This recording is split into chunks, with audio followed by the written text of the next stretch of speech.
పవన్ కళ్యాణ్ గారు కామెంట్స్ చేశారు. మీరు ఎలా అధికారంలోకి వస్తారో చూస్తామని. ఈయన చూసేది ఏంది స్వామి, నాకు అర్థం కాదు. ఈయన చూసేది ఏంది? నాకు పైన దేవుడు, కింద ప్రజల ఆశీర్వదించు. సార్, ఇటీవల పవన్ కళ్యాణ్ గారు కొన్ని కామెంట్స్ చేశారు. మీరు అసెంబ్లీలో గెలిచింది 11 మంది అయితే 1100 మందిలాగా మాట్లాడుతున్నారు అని. అంటే ఇది కాంప్లిమెంట్ అనుకోవాలా సార్? ఎలా? నచ్చితే కదా హరీష్. 1100 మంది లెవెల్లో ఆయనను భయం పుట్టించగలుగుతున్నారు అని అంటే ఆయనకు నిజంగా గొప్ప సంగతే కదా. మా వాళ్ళ క్రెడిట్ ఇవ్వాల్సిందే కదా. చంద్రబాబు దేశ రాజకీయాల్లోకి వెళ్తున్నారు, ఉప ప్రధాని అంటూ కూడా ప్రచారం జరుగుతుంది. చంద్రబాబు నాయుడు ఉప ప్రధాని ఎవరు చెప్పినారు స్వామి?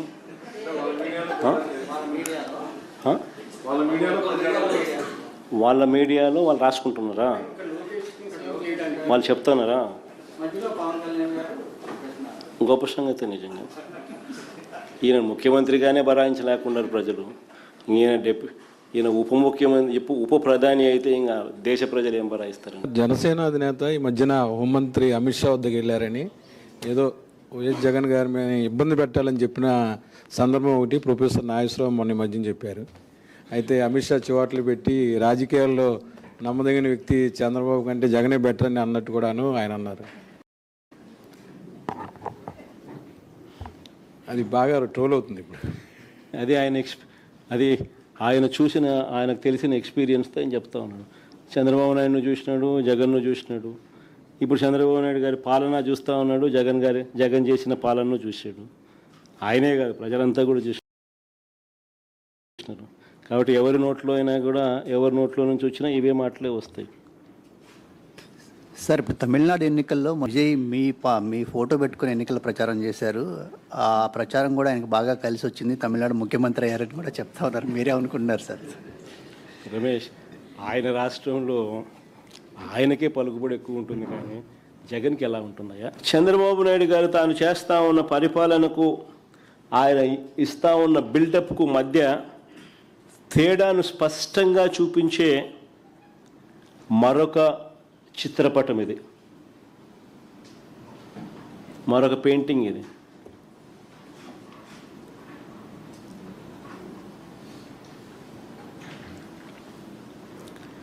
ఓవైపు మా మీద తప్పుడు ప్రచారాలు చేస్తాడు, మరోవైపు ఇబ్బడి ముబ్బడిగా అప్పులు చేస్తూ ఉన్నాడు.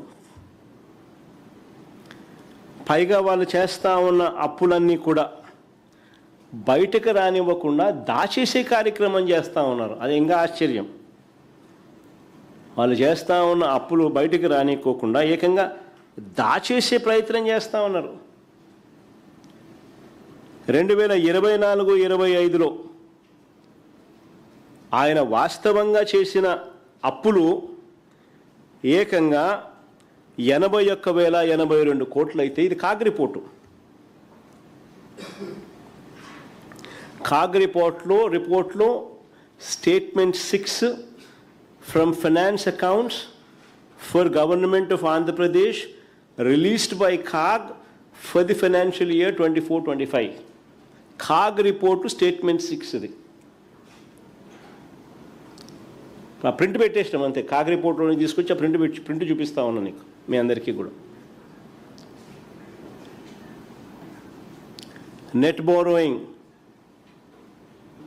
నెట్ ఇంక్రీజ్ ఇన్ బారోయింగ్ చూడండి, ఆ కాలం సర్కిల్ చేసినాం చూడండి. అది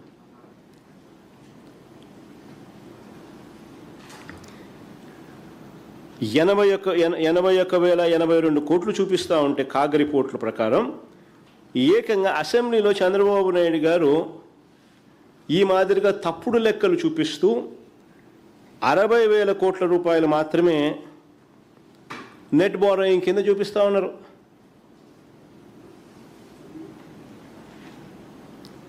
అంతా 60,485 కోట్లని. అంటే తప్పుడు సమాచారం, దాచిపెట్టే కార్యక్రమం. ఏకంగా 20,000 కోట్ల అప్పును, వాస్తవంగా చేసిన అప్పును దాచిపెట్టి చూపిస్తూ ఉన్నారు.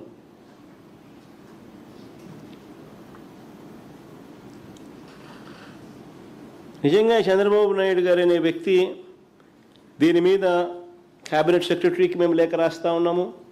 ఈ కాగ్ రిపోర్టు ప్లస్ వాళ్ళు రాసిన లేఖ 2 కూడా చూపించి చంద్రబాబు నాయుడు కోసం కింద మీద పడిన ఆ సెక్రటరీలు ఎవరైతే ఉన్నారో వాళ్ళ ఉద్యోగాలు కూడా ఆటోమేటిక్లీ క్వశ్చన్ మార్కులకు వస్తాయి. దగ్గరుండి సభను తప్పుదోవ పట్టించే కార్యక్రమంలో పాలు పంచుకున్నందుకు డిఓపిటికి లేఖ రాస్తున్నాం, క్యాబినెట్ సెక్రటరీకి లేఖ రాస్తున్నాం, ఫైనాన్స్ సెక్రటరీకి లేఖ రాస్తున్నాం, కాగ్ రిపోర్టు ఈ రిపోర్టు రెండు కూడా పెట్టి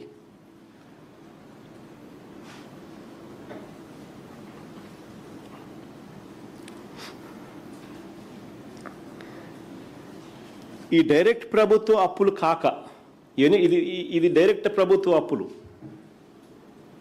ఈ డైరెక్ట్ ప్రభుత్వ అప్పులు కాక 2024-25లో ఆఫ్ బడ్జెట్ బారోయింగ్స్ అంటే బడ్జెట్ ఏతర అప్పులు. ఈ వివరాలు ఇవ్వండి అని చెప్పి మండలిలో మేము రాతపూర్వకంగా ప్రశ్నిస్తే చంద్రబాబు నాయుడు గారి ప్రభుత్వం సమాధానం దాటవేసే కార్యక్రమమే చేశారు కానీ వివరాలు ఇవ్వాల. రాష్ట్ర ప్రభుత్వానికి చెందిన అనేక సంస్థలు ప్రభుత్వ గ్యారంటీతో పెద్ద ఎత్తున అప్పులు తీసుకున్నాయి. వీటికి సంబంధించి అధికారికంగా ఎన్నో జీవోలు ఇచ్చారు. నేను అడుగుతా ఉన్నా వీటిని అన్నింటినీ ఆఫ్ బడ్జెట్ బారోయింగ్స్ అనకంగా ఏమంటారు అని.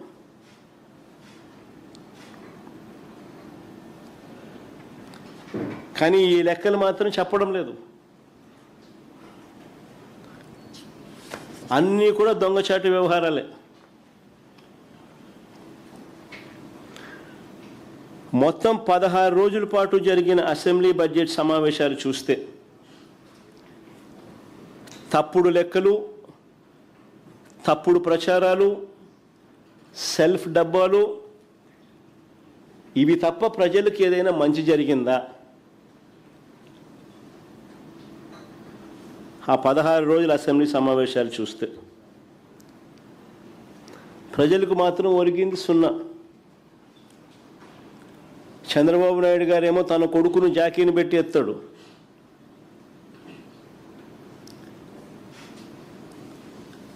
తన కొడుకేమో చంద్రబాబు నాయుడిని జాకీలు పెట్టి ఎత్తుతాడు. వీళ్ళిద్దరినీ పవన్ కళ్యాణ్ జాకీలు పెట్టి ఎత్తుతాడు. అసెంబ్లీ అంతా ఇదే పరనింద, ఆత్మస్తుతి, ఇది తప్ప ఏమైనా కనపడినాయా? మళ్ళీ అడుగుతా ఉన్నా బడ్జెట్ ముగింపులో, బడ్జెట్ ముగిసింది కాబట్టి మళ్ళీ అడుగుతా ఉన్నా, అయ్యా మేము అడిగిన ప్రశ్నలకు సమాధానాలు ఏమైనాయి? బడ్జెట్ వీళ్ళు ప్రవేశపెట్టిన వెంటనే నేను ప్రెస్ మీట్ పెట్టి ఇలాగే సుదీర్ఘమైన ప్రజెంటేషన్ ఇచ్చి ఇలాగే ప్రశ్నలు అడిగాము, సమాధానాలు రాలా.